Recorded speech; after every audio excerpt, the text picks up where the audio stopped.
嗱，如果你係 Watch Catalog 嘅 fans 咧，應該都會知道咧，我係一隻勞力士咧都從來冇買過嘅，亦都冇擁有過。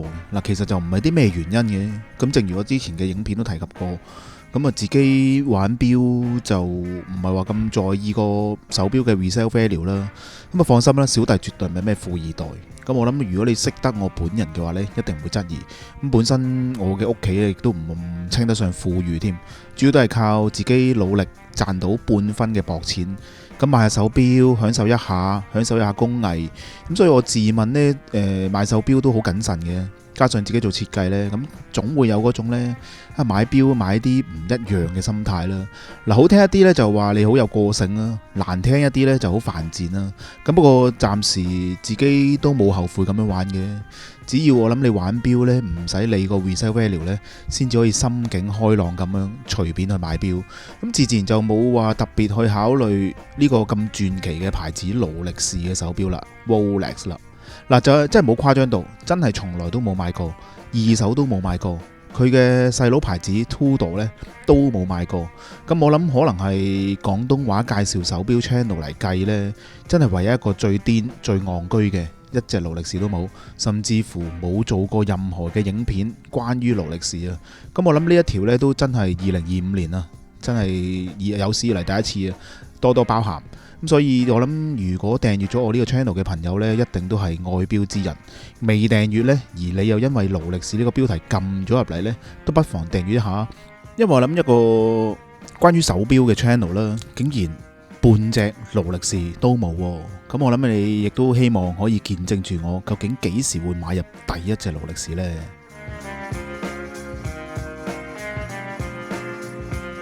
而呢度呢，我就整合咗翻我嘅一個少少 summary啦，大家可以睇一睇。嗱，玩錶都算係玩咗12年啦，13年開始玩到依家。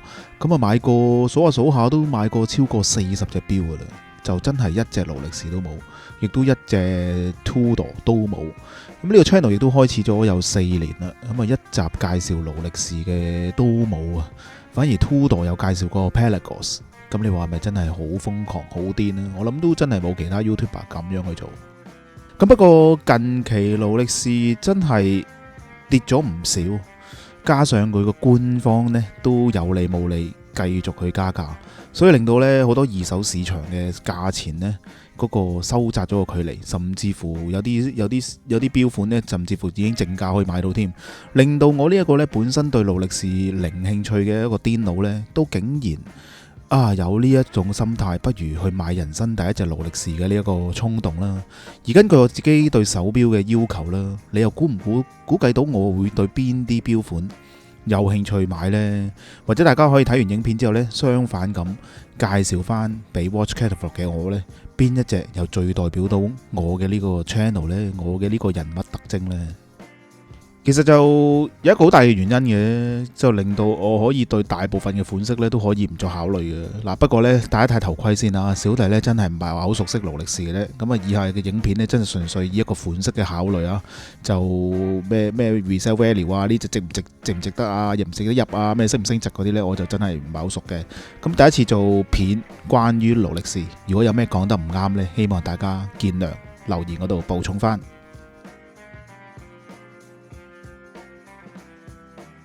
而咁當然亦都係以我今時今日呢個現狀去考慮啦，一個中年嘅男人啊，去買一個手錶嘅考量呢。咁手錶你話手動自動呢，就多鬼餘噶啦，因為 Rolex 9/9嘅近代款呢都係自動噶啦，除非你買一啲古董嘅勞力士啦。不過我個人就我自己係麻麻地古董錶嘅，咁所以手動嘅勞力士我諗都留翻喺發夢嗰度啦。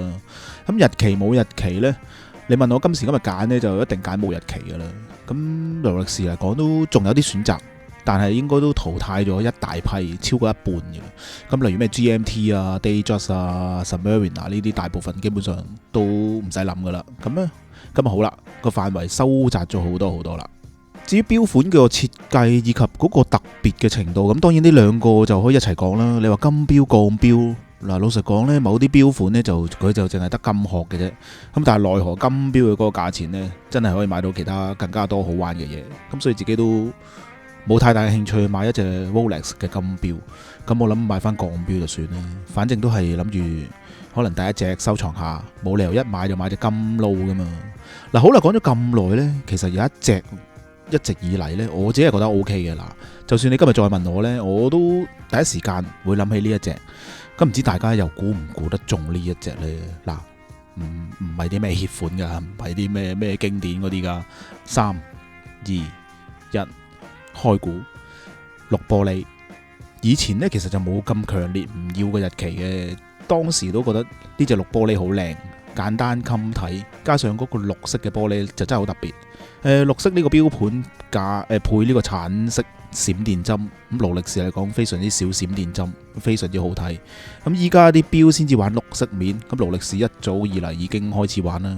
咁可惜呢，上年已經停咗產噶啦，完結咗一個時代。咁個二手價就介乎喺7萬啦，至到10萬蚊呢個價位不等咁樣咯。至於第二隻呢，就梗係一定考慮過盲十噶啦，咁經典嘅 Submariner。咁啊，雖然盲十呢相對地就冇咁受歡迎嘅，不過呢冇日期對我嚟講呢就真係太吸引。加上我傻噶嘛，我都唔會理嗰啲咩 resale value 嘅，即係如果你同我講盲十冇普通 Submariner 咁襟呢，個價錢咁襟呢，我都唔理，靚咪得咯，自己中意咪得咯。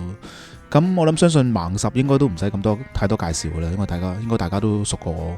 不過現時個定價都已經講緊77,100，咁我諗冇認真去理咩超公價先去買到啊。不過我諗盲十應該就唔會太過誇張嘅。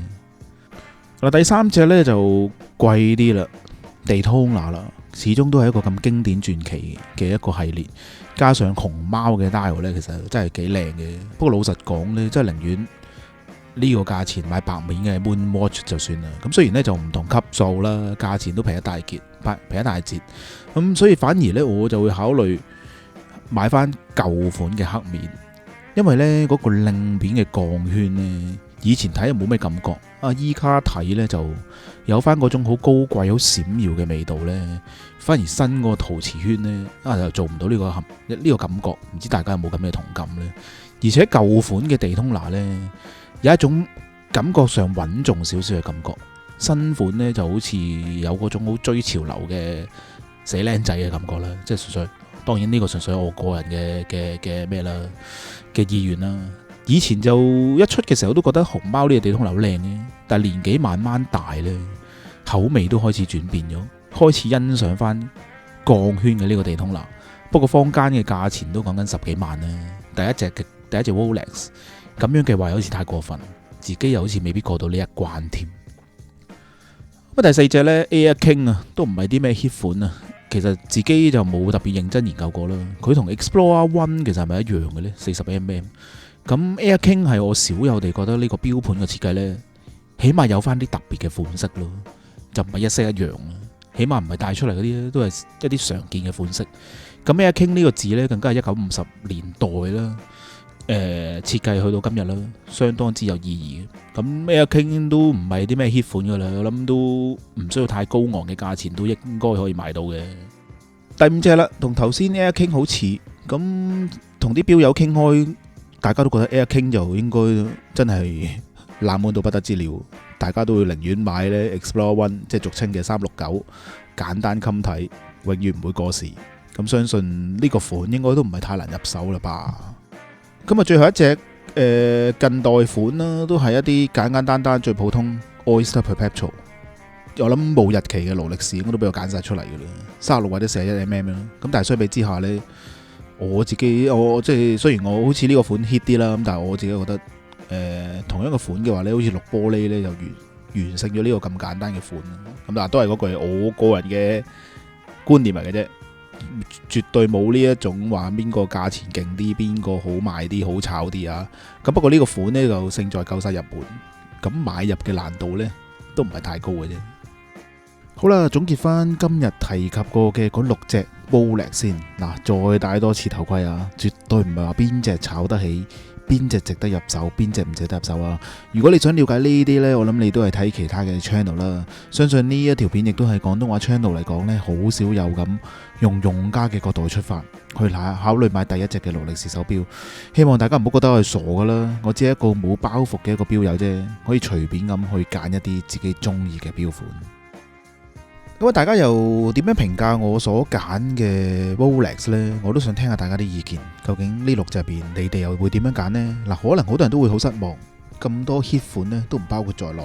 今日冇計啦，大部分勞力士都有日期，例如好多人中意嘅 GMT 啊，咁真係自己真係冇太大嘅興趣或者動力。咁其實近年推出嗰個黑圈呢 Yachtmaster 呢，其實我真係覺得幾靚嘅。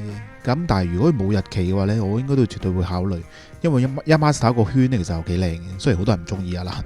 今日留言發表一下你嘅意見啦，又或者有啲咩好介紹，我呢度又冇介紹到，有咩漏網之魚，符合到我嘅要求，又非常代表到 Watch Catalog 呢一個風格呢。希望你中意呢一類型嘅內容啦，比較輕鬆一啲。嗱，訂閱去一直 follow 下我啦，到底最後有冇入手到 Rolex 呢？我哋下一集再揾一啲唔同嘅角度介紹手錶。拜拜。